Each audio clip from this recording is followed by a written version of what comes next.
Alangkah indahnya hidup ini, andai dapat ku tatap wajahmu,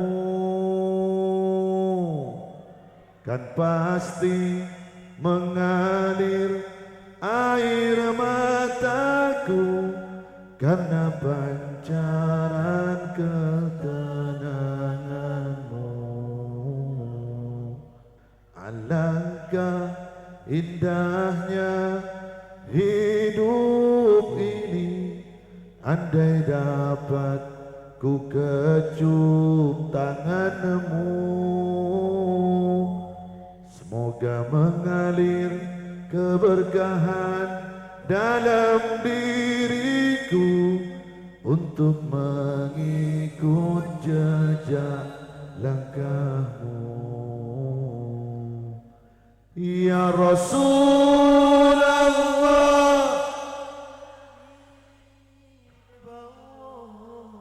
tak pernah ku tatap wajahmu. Ya Rasulullah,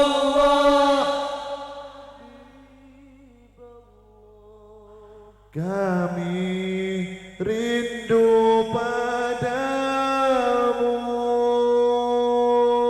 Ya Rasulullah,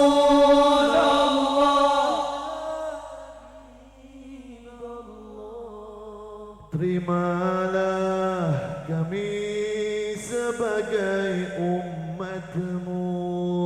Ya Rasulullah, ya Habibullah, kurniakanlah syafaatmu. Allahumma salli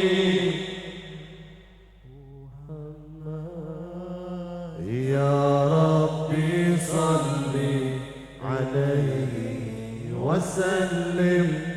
Allahumma salli ala Muhammad ya Rabbi salli alaihi wasallim. Allahumma salli Muhammad ya Rabbi salli alaihi wasallim.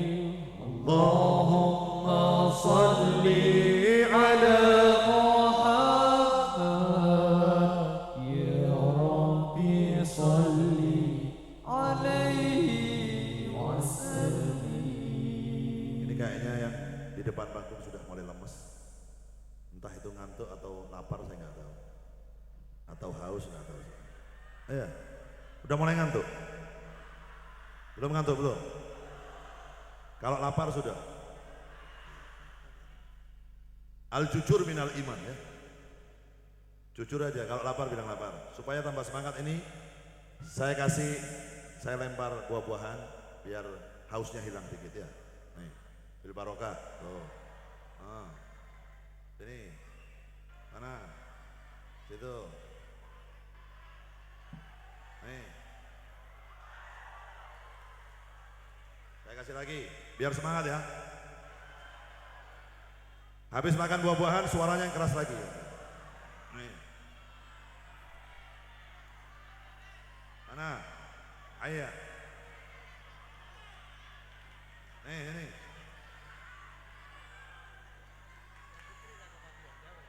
Saya mau ngelempar ke yang putri-putri cuma enggak nyampe tangan saya. Minta tolong ini, panitia, kasihkan ke yang cewek-cewek itu. Bus. Sampean kene krungu suarane cewek-cewek gitu langsung. Apa? Ayo sini panitia, kasihkan ke yang putri-putri. Nih, ini bilang ke yang cewek-cewek itu, ini anggur sayang dari Habibuddin.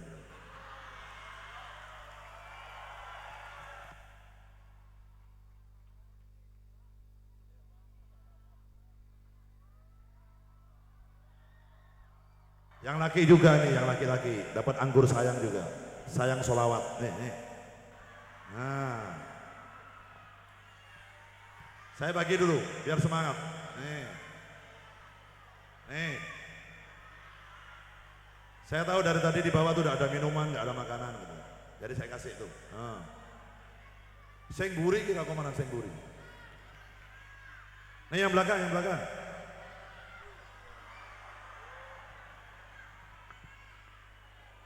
Sudah? Sudah semangat lagi? Belum?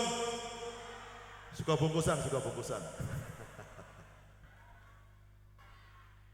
Kasih roti. Apa lagi ini? Oh. Kue.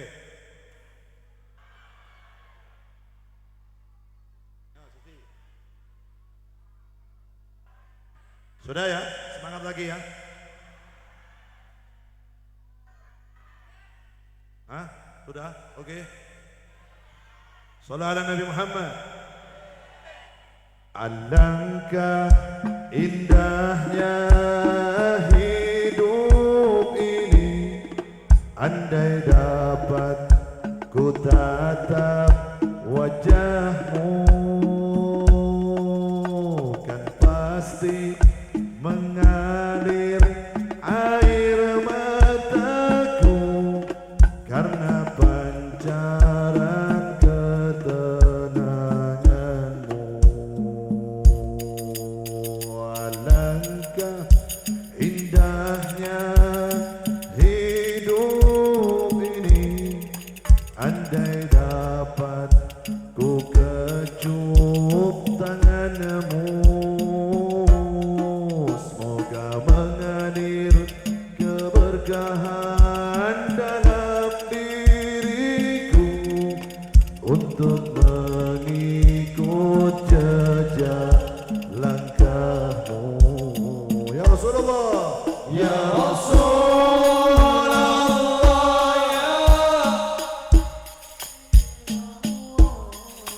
tak pernah ku tatap wajahmu. Rasulullah ya Habib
Sallu ala Nabi Muhammad.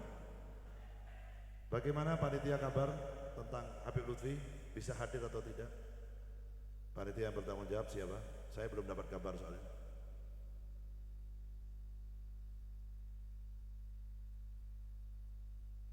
Nggak ada yang dapat kabar, nggak ada.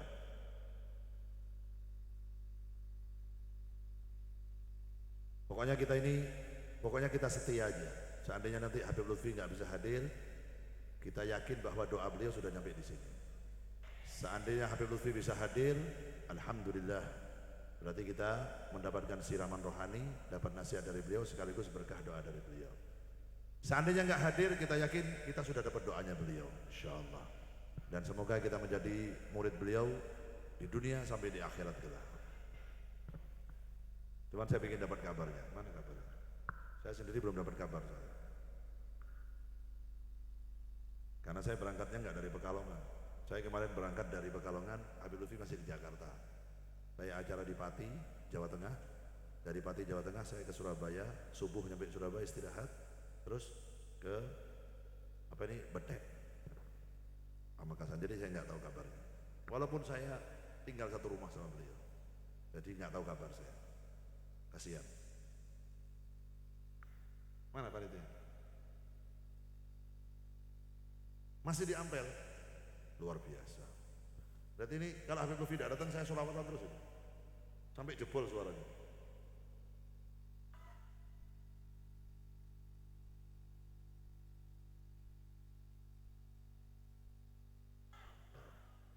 Kenapa?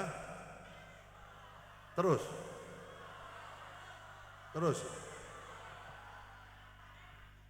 Mau ada request gosida apa ini? Lagu apa? Hah? Lagu apa? Atinulana. Atinulana wal haqqulana. Itu, nanti itu. Selain itu lagu apa? Indonesia. Lagu Indonesia gimana? Indonesia tanah airku. Itu. Oh, Nusantara. Ya, terus apa lagi? Hah? Turi putih. Emang jenengan ngerti artinya turi putih? Apal bahasa Jawa. Saya sayangnya tidak ada lagu bahasa Madura. Kalau ada lagu bahasa Madura saya bawa lagu bahasa Madura. Sampean ini jenengan ada lagu bahasa Madura nggak? Hah? Qosidahan bahasa Madura. Hah? Saya bisanya lagu bahasa Madura cuman Abine 2 saya bisa. Ya cuman itu aja. Qosidanya tidak tahu saya, tahu judulnya aja. Judulnya Abine 2 gitu aja sudah. Qosidanya apa saya nggak tahu. Yang tahu beliau-beliau ini. Coba aja ada Taufik tak suruh gosidah namanya. Siapa namanya? Bintangnya Pamekasan, Matumbo. Nah, artisnya Pamekasan. Cuman tidak ada, beliaunya ada di mana? Ada di Bangkalan malam hari ini. Kalau ada tak suruh gosidah bahasa Madura sama saya. Saya nggak bisa bahasa Madura gosidahannya. Nek bahasa Jawa iso. Ada.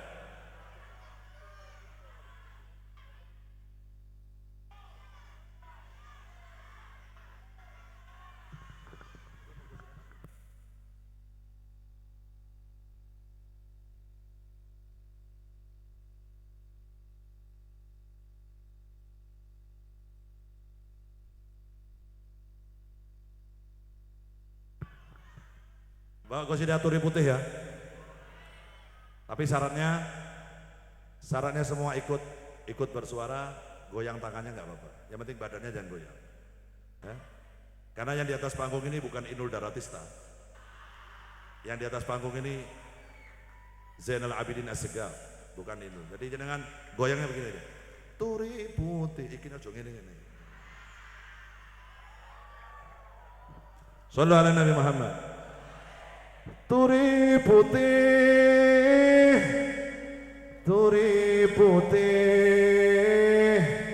ditandur ing kebon agung ana cleret tiba nyemplung mbok ira kembangi apa ayo bareng-bareng turi putih ditandur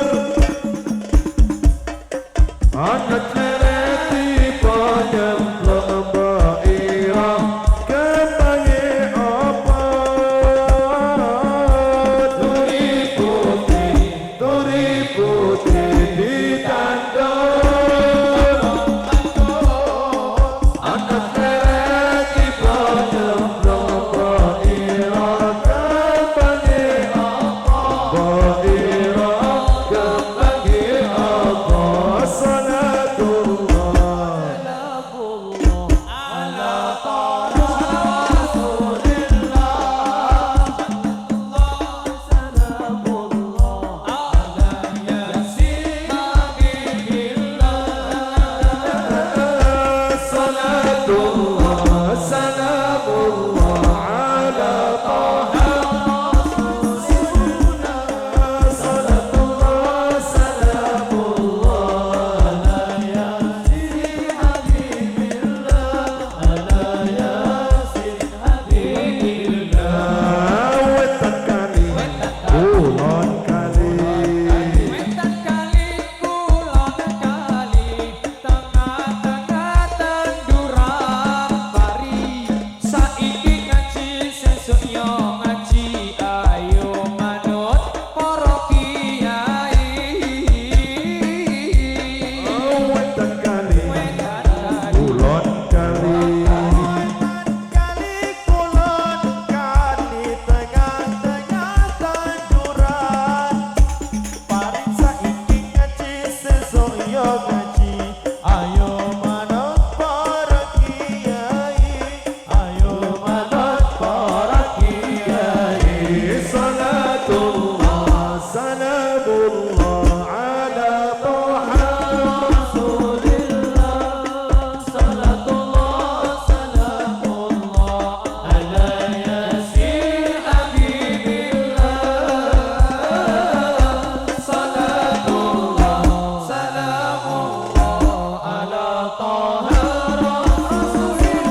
salatullah salamullah على طه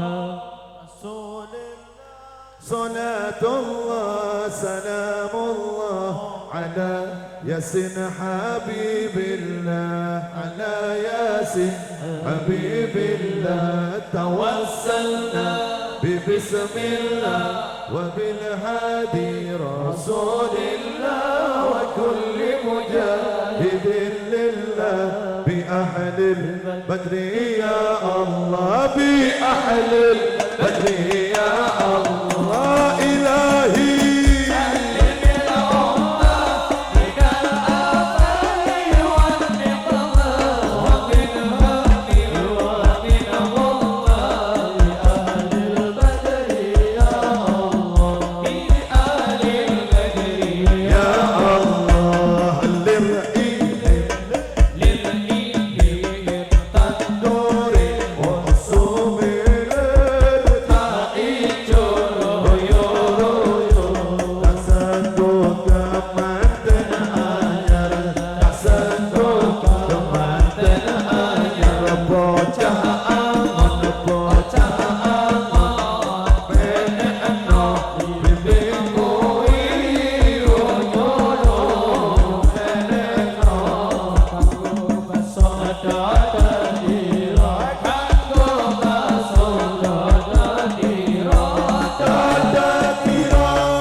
Rasulillah salatullah salamullah ala yasin habibillah ala yasin habibillah tawassalna bismillah wa bil hadi rasulillah wa kulli mujahidin lillah bi ahlil badri ya Allah bi ahlil badri ya Allah ilahi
Nabi Muhammad.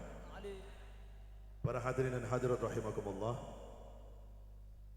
saya mau berbicara sedikit tentang keutamaan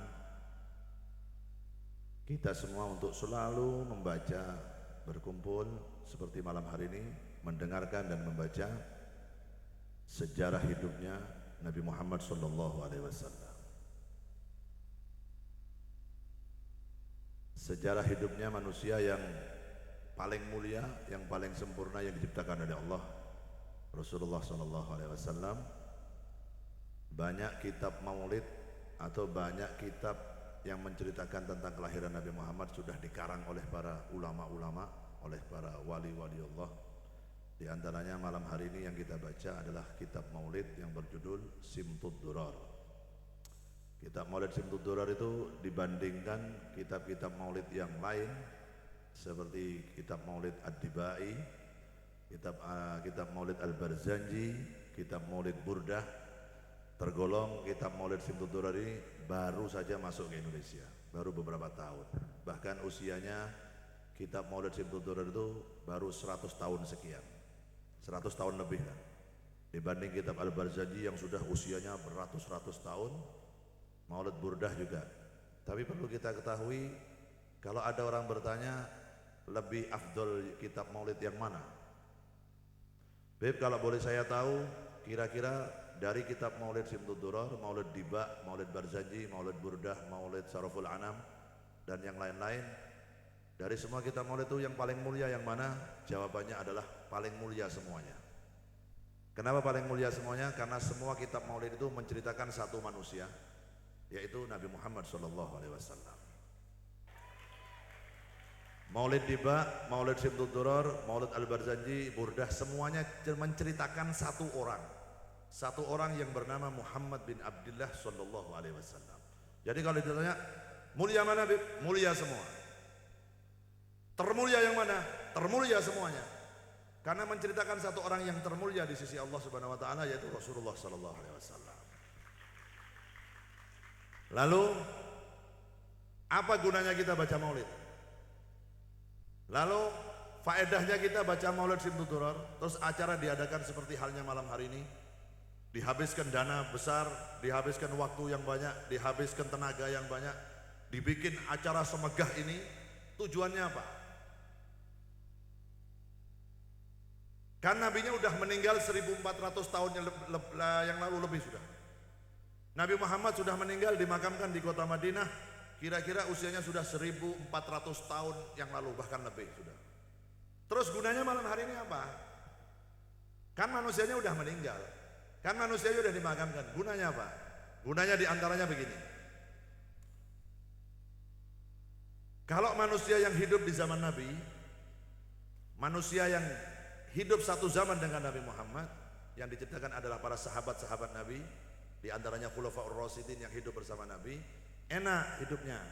Enaknya begini, mereka ingin tahu indahnya surga seperti apa.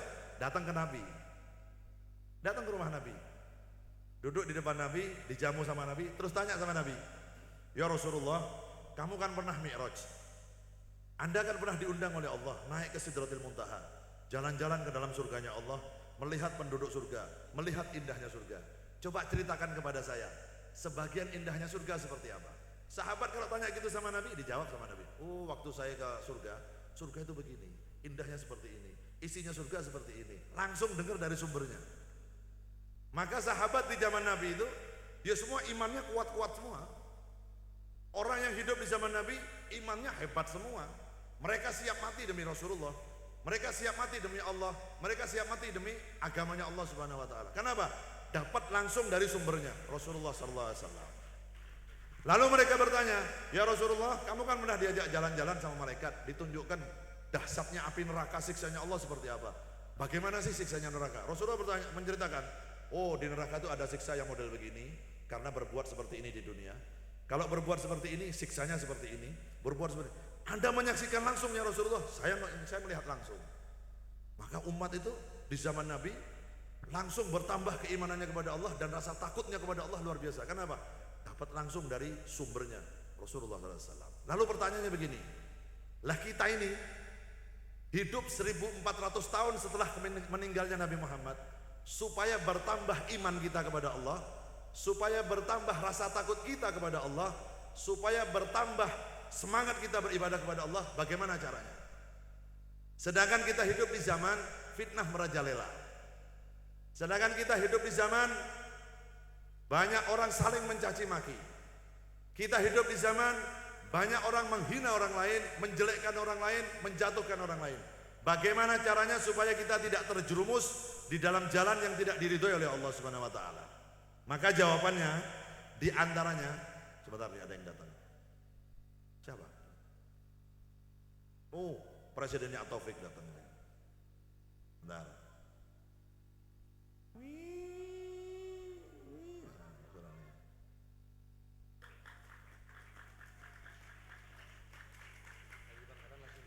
Oh iya, ini dari Bangkalan langsung dibubarkan agak cepat, pengen datang malam hari ini ke tempat ini, luar biasa. Hah? Salam At-Taufik ya, gini, Salam At-Taufik gini. Saya nggak tahu soalnya. Saya baru pertama masuk Pamekasan. Saya lanjutkan. Di antaranya supaya menambah keimanan kita kepada Allah dan rasa takut kita kepada Allah. Takut artinya apa?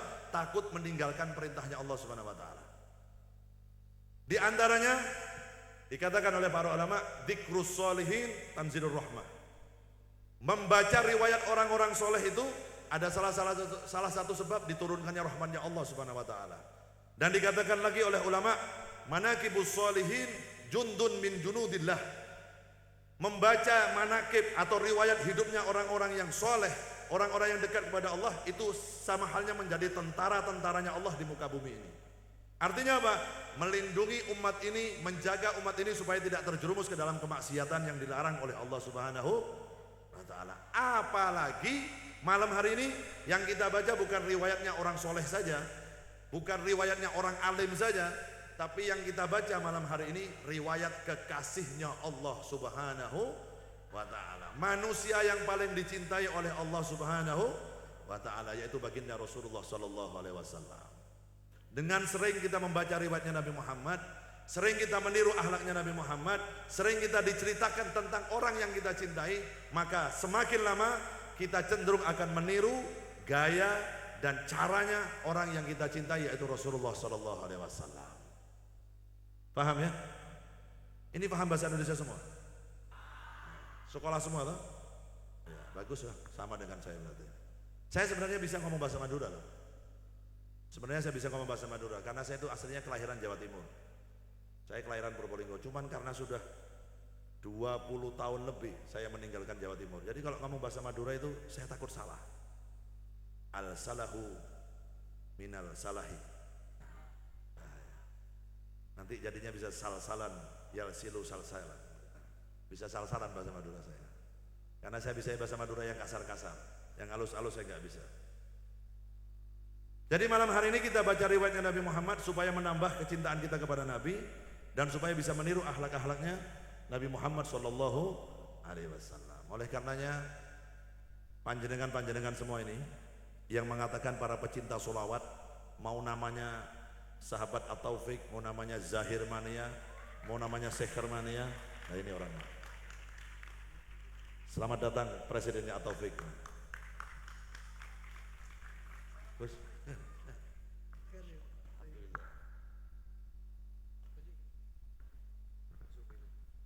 apa saya suruh beliau ceramah aja ya? Ya. Saya suruh ceramah aja ya?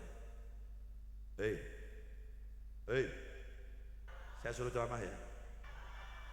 Ini kan kiainya Pamekasan ini. Saya kalau ada beliau ini terus saya ada todus selang. Saya lanjut sedikit dan nanti biar dilanjutkan sama beliau. Hah? Oh tuan rumah juga. Oh gitu. Berarti nggak boleh ceramah. Berarti borongan saya semua. Jadi malam hari ini diantaranya kita membaca maulid ini supaya menambah kecintaan kita kepada Nabi Muhammad SAW. Lalu panjenengan semua yang mengatakan pecinta Nabi Muhammad, jangan hanya pinter, Jangan hanya semangat sholawatan, kalau ada majelis seperti ini aja. Rumahnya panjenengan itu perlu dibacai maulid. Rumah-rumah tempat tinggal kita itu perlu dibacakan riwayat Nabi Muhammad. Perlu dibacakan sholawat. Jangan hanya panjenengan semangat hadir ke lapangan, hadir ke tempat maulid, begitu sampai di rumah, rumahnya gersang. Tidak pernah dibacakan riwayat Nabi Muhammad SAW. Makanya dikatakan oleh Imam Suyuti di dalam kitab, beliau mengatakan, barang siapa seorang muslim yang rumahnya dibacakan maulid Nabi Muhammad SAW, maka Allah akan menghilangkan dari rumah itu yang namanya kekeringan. Dijauhkan dari Allah kalau rumah itu dibacakan maulid Nabi, dijauhkan dari al-waba. Dijauhkan apa? Dari penyakit menular. Dijauhkan, dihindarkan oleh Allah dari apa? Dari kerampokan, dari kemalingan, dihindarkan dari kebakaran, dihindarkan dari kekeringan, dihindarkan dari ainisu, dari pandangan orang yang gak bagus, dari orang yang hasud, dihindarkan dari segala macam yang mencelakakan pemilik rumah itu. Kalau rumah itu dibacakan apa? Maulidin Nabi Muhammad Sallallahu Alaihi Wasallam. Makanya panjenengan ini begitu pulang di rumahnya masing-masing, rumahnya dibacai sholawat. Jangan hanya TV-nya aja yang besar, jangan hanya nyetel radio, jangan hanya nyetel YouTube, tapi panjenengan juga baca sholawat. Lah orang zaman sekarang ini kadang aneh, kita kadang mengatakan cinta sama Nabi, kita mengharap syafaat Nabi, tapi begitu ditanyakan akhlak-akhlaknya Nabi nggak tahu. Kalau ditanyakan, Anda pecinta sholawat? Ya. Anda Zahir Mania? Ya. Anda sahabat At-Taufik? Ya. Anda Sekhar Mania? Ya. Anda cinta sama Nabi? Ya. Bagaimana cara makannya Nabi? Gak paham. Bagaimana cara Nabi kalau mandi? Gak paham. Bagaimana adabnya Nabi kalau minum? Gak paham. Ya minum air, minum apa ya jelas. Yang saya tanya caranya, bukan yang diminum, tapi cara minumnya. Bagaimana cara Nabi mendidik anaknya? Bagaimana cara Nabi mendidik istri-istrinya? Bagaimana cara Nabi berhadapan dengan para sahabatnya? Bagaimana caranya Nabi kalau berdagang? Bagaimana caranya Nabi menghadapi tetangganya? Bagaimana Nabi dengan tetangganya yang non muslim? Tahu nggak? Nggak tahu. Bagaimana caranya? Tak tahu. Tak tahu saja. Ya, nggak tahu semuanya. Makanya belajar, dibacakan maulid Nabi ini. Makanya kata Habib Ali, akhlaknya Nabi. Kalau jenengan cari akhlak-akhlaknya Nabi, tata caranya Nabi di Al-Quran itu singkat. Di Al-Quran Allah hanya menceritakan tentang akhlaknya Nabi. Wa innaka na'ala khuluqin azim. Begitu saja. Sesungguhnya Nabi Muhammad adalah pemilik akhlak yang budi pekerti yang paling mulia adalah Rasulullah SAW. Pertanyaannya, akhlak yang seperti apa? Bagaimana caranya? Nggak ada di Quran. Supaya dapat di mana? Cari di kitabnya para ulama. Nah, di kitabnya para ulama ada. Dan jenengan harus tahu bahwa sunnah-sunnah yang dijalankan oleh Nabi itu adalah berkenaan dengan kesehatan umatnya Nabi Muhammad SAW. Contohnya nih, saya kasih contoh. Ini ilmu dari Habib Lutfi. Karena Habib Lutfi belum hadir, semoga beliau bisa hadir. Saya sering mendengarkan ceramah beliau, di antaranya ceramahnya beliau begini. Ini ilmu dari Habib Lutfi. Kenapa Rasulullah makan pakai tangan kanan, nggak pakai sendok? Ada yang ngomong, oh kan di zaman Nabi belum ada sendok, Beb. Yang ngomong siapa? Ada. Di zaman Nabi Musa aja sudah ada sendok, apalagi zaman Nabi Muhammad. Zaman Nabi Musa yang lebih lama itu sudah ada sendok, apalagi zaman Nabi. Tapi kenapa Nabi Muhammad gak makan pakai sendok? Ternyata jawabannya begini. Nabi Muhammad makan pakai tangan kanan. Ternyata Allah itu menciptakan enzim zat anti racun yang ada di tangan kanannya manusia. Ada di sini, di ujung jari tangan kanannya manusia. Di tangan kiri nggak ada. Adanya di tangan kanan, diciptakan oleh Allah. Jadi setiap kita ngambil makanan pakai tangan kanan, maka kita menggerakkan dari piring ke mulut kita begini. Itu enzim itu otomatis keluar dari ini, dari pori-pori tangan kanan. Apa gunanya? Ternyata enzim itu gunanya menghilangkan racun yang ikut ke dalam makanan secara tidak sengaja. Jadi sebersih-bersihnya orang masak itu nasi tetap ada kotorannya. Yang menghilangkan kotoran adalah enzim yang ada di tangan kanannya manusia. Kalau jenengan nggak percaya, coba nanti pulang ke rumah, ambil nasi, ditempati di lepek itu, di lepean. Apa lepean itu? Sama. Nah, lepek itu ambil nasi ditempati dua tempat itu, yang satu jenengan pegang pakai tangan kanan, yang satu jenengan pegang pakai tangan kiri. Besok pagi dilihat, yang bau dulu yang mana? Pasti yang dipegang tangan kanan. Kenapa lebih bau? Karena tadi sudah kena zat yang basah tadi dari tangan kanan tadi, makanya cepat bau. Itu yang menghilangkan racun yang ada di dalam makanan. Itu tadi dapatnya dari mana? Sunnah Nabi Muhammad SAW. Kenapa Nabi Muhammad sunnah masuk kamar mandi pakai kaki kiri? Kok tidak kaki kanan? Karena kaki kiri itu kalau masuk ke dalam kamar mandi, maka jantung kita itu mengeluarkan udara yang dari dalam paru-paru kita, bukan jantung, dari paru-paru kita. Dikhawatirkan kamar mandi itu bau kencing. Kencing itu mengandung zat amonia. Zat amonia itu berbahaya buat paru-parunya manusia. Maka Rasulullah masuk kamar mandi pakai kaki kiri, sehingga kalau ada zat yang berbau amonia tidak masuk ke dalam paru-paru, tapi dihembuskan oleh paru-paru. Sunnah Nabi. Ono ilmune, ada ilmunya. Lalu Rasulullah keluar dari kamar mandi pakai kaki kanan. Begitu keluar pakai kaki kanan, udara yang di luar kamar mandi itu segar. Maka Rasulullah melangkahkan kaki kanannya dulu supaya begitu kena udara yang segar, pertama kali yang dihirup oleh paru-paru adalah udara yang segar dan bukan dari dalam kamar mandi. Sunnah Nabi lagi. Nah, cuman kita ini kadang hanya mengatakan bangga cinta sama Nabi, mengharap syafaat Nabi, tapi nggak pernah mau mengkaji sunnah-sunnahnya Nabi Muhammad SAW. Kita ini hanya puas membaca saja, tapi nggak pernah mau mengkaji. Apa sih kenapa disunnahkan sama Nabi? Kenapa ini dilarang oleh Nabi? Kenapa ini disuruh oleh Nabi? Insya Allah karena cintanya Nabi Muhammad kepada umatnya, tidak ingin umatnya sakit. Shallallahu ala Nabi Muhammad. Wis ora usah dikepoi terus, main bal-balan. Kata Habib Lutfi juga berikutnya mengatakan apa? Seandainya umatnya Nabi Muhammad ini, yang ini aja lah, yang ada di tempat ini malam hari ini. Seandainya kita ini setiap hari gaya hidup kita mengikuti gaya Nabi Muhammad, cara makan kita ikut cara Nabi Muhammad, cara hidup kita setiap hari ikut cara Nabi Muhammad, maka insya Allah tidak ada yang sakit, semuanya sehat. Kenapa? Ikut caranya Nabi Muhammad SAW. Tapi yang terjadi saat ini begini, kita ini mengaku cinta sama Nabi Muhammad, mengaku mengharap syafaat Nabi Muhammad, tapi pola hidup kita bukan pola hidupnya Rasulullah. Yang kita tiru apa? Televisi. Yang ditiru sekarang siapa? Gayanya artis-artis sinetron yang di TV. Itu jadi panduan kita. Belum lagi apa? Melihat dari YouTube, melihat dari media sosial. Gayanya sekarang bukan gaya orang Islam. Bahkan yang paling tragis sekarang ini, naudzubillah min dzalik, rumah tangganya tidak mencerminkan rumah tangganya Nabi Muhammad sallallahu alaihi wasallam. Padahal Nabi Muhammad yang menyuruh di dalam hadisnya, addibu auladakum ala thalasi hisalin, hubbi nabiyikum wa hubbi ahli baiti wa qiraatil Qur'an. Didiklah anakmu dengan 3 perkara. Yang pertama, harus cinta sama nabinya Rasulullah SAW.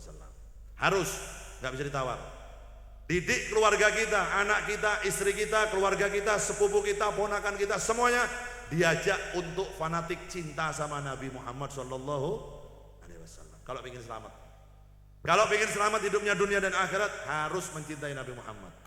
Karena semakin kita mencintai Nabi Muhammad, maka bertambah pula keimanan kita kepada Allah Subhanahu wa ta'ala. Semakin cinta sama Nabi, semakin beriman. Semakin cinta sama Nabi, semakin beriman pada Allah Subhanahu wa ta'ala. Karena jalannya kita untuk bertemu dengan Allah, tidak ada jalan lain kecuali satu jalan yang bernama Nabi Muhammad sallallahu alaihi wasallam. Makanya ini majelis sholawat begini ini, di rumahnya juga baca sholawat.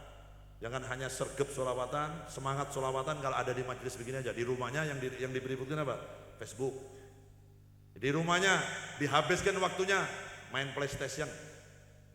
Di rumahnya dihabiskan waktunya nonton YouTube, main Facebook, main Instagram, apa mana? Apa lagi? Twitter dan lain-lain. Wa usulihim wa furuihim. Udah waktu kita dihabiskan untuk beriman pada Allah dan untuk mencintai Rasulullah SAW. Yang terakhir, kita ini terkadang begini. Terkadang kita ini terlalu sibuk mencari pujian dari sesama manusia. Kita ini pakai baju seperti ini, pakai kopiah seperti ini, bukan untuk Allah Subhanahu wa ta'ala. Tapi kenapa? Nunggu penilaian orang lain. Kita pakai baju bagus, kalau dipuji orang, kita tambah gaya, tambah bergaya. Oh iya, ini belinya mahal ini. Ini belinya di Tunjungan Plaza Surabaya. Mahal. Oh, kalau bajunya ente kan beli di Pasar Omben itu. Murah itu. Punya ente kan belinya di situ. Kalau anak besar baju ya, Kita ini terlalu sibuk mikir penilaian orang lain. Kita ini terlalu sibuk merayu orang lain supaya memuji kita. Kita ini terlalu sibuk supaya apa? Supaya orang tidak menghina kita. Tapi kita kadang lupa, kenapa kita tidak pernah merayu Allah Subhanahu wa taala? Kenapa kita tidak merayu Allah supaya Allah jatuh cinta kepada kita?